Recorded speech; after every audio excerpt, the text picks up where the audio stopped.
కొని అక్కడికి వెళ్ళిన తర్వాత భాష తెలియకపోయినా వాతావరణం పడకపోయినా మరి ఎన్నో కష్టాలు అనుభవించి ఈ రోజు మీకంటూ ఒక ప్రత్యేకమైనటువంటి స్థానం, ఒక గౌరవం, ఒక భవిష్యత్తు సంపాదించుకున్నారనంటే నిజంగా మీ అందరి ఆ యొక్క కెపాసిటీకి, కేపబిలిటీకి, కమిట్మెంట్ కూడా మరొకసారి ఈ వేదిక ద్వారా మన తెలుగు కమ్యూనిటీ అందరూ కూడా ఇది సాధించుకొని ఇక్కడ ఉంటున్నటువంటి ప్రతి ఒక్కరికి నా తాలూకా అభినందనలు మిమ్మల్ని అందరినీ కూడా చూసి తెలియజేసుకుంటున్నాను.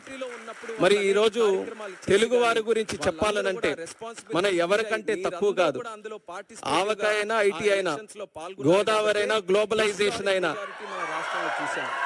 అలాగే గోంగూర అయినా, ఆంటర్ప్రినర్ అయినా తెలుగు వారు సాధించలేనిది ఏది కూడా లేదు. అదే చంద్రబాబు నాయుడు గారు కూడా ఎప్పుడు కూడా మాట్లాడుతూ ఉంటారు. అది నిరూపించారు కూడా.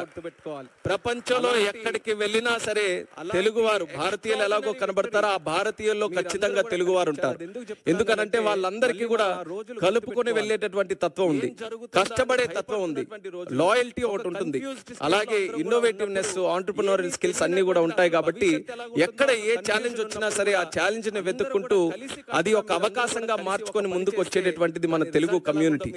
అటువంటి కమ్యూనిటీ ఈ రోజు ఒక విషయం చెప్పాలనంటే ఎన్డీఏ ప్రభుత్వం మనం ఆంధ్రప్రదేశ్ రాష్ట్రంలో చూసాం. 5 సంవత్సరాలు కూడా ఎన్నో కష్టాలు మనం అనుభవిస్తే ఒక రకంగా తెలుగు వారందరూ కూడా రెస్పాన్సిబిలిటీ తీసుకున్నారు.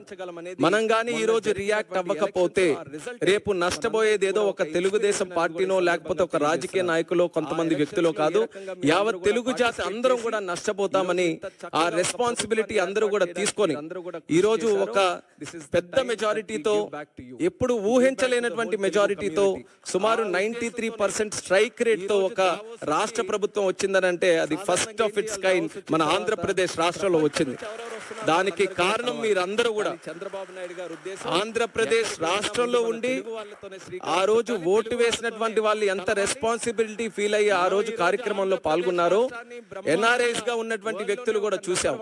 ఎన్నో మల్టిపుల్ ప్లాట్ఫామ్స్ లో వాళ్ళు ప్రత్యేకంగా రాష్ట్రం వచ్చినప్పుడు గానీ, సోషల్ మీడియా ద్వారా గానీ, ఫోన్ల ద్వారా గానీ, లేకపోతే వాళ్ళ కంట్రీలో ఉన్నప్పుడు వాళ్ళు అనేక కార్యక్రమాలు చేసి గానీ వాళ్ళందరూ కూడా రెస్పాన్సిబిలిటీ ఫీల్ అయ్యి మీరందరూ కూడా అందులో పార్టిసిపేటివ్ గా ఆ ఎలక్షన్స్ లో పాల్గొన్నారు. కాబట్టి హిస్టారిక్ మెజారిటీ మన రాష్ట్రంలో చూసాం.